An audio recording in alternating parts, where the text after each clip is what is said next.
just turned my 30th birthday. I had undiagnosed bipolar disorder.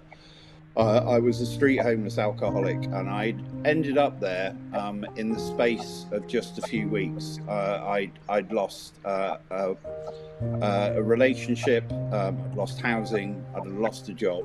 Almost before I knew it, I was stood outside Julian House one night because I had nowhere else to go and was completely broken. Night after night, I wouldn't get judged if I came in the worse for wear. I wouldn't get judged the next morning when I was feeling horrendous. I was showed where I could, wash my clothes, so at least when I was walking out on the street, the people who saw me at least saw me in clean clothes. It was the really small details that helped. It was some breakfast before I went. It was the guidance towards what I needed. All of those things, that wraparound care. And I'd love to say that I turned my life around overnight. That wasn't the case, but what I did have was I ended up with a roof over my head, and I ended up with enough stability to eventually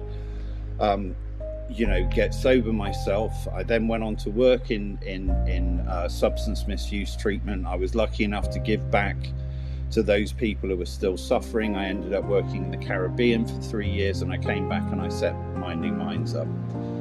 The reason that I got in touch with Julian House to say, I need you to know that you changed my life, is because these things really, really change people's lives in small but enormous ways. And if it wasn't for you guys, I genuinely don't know whether I would be here today.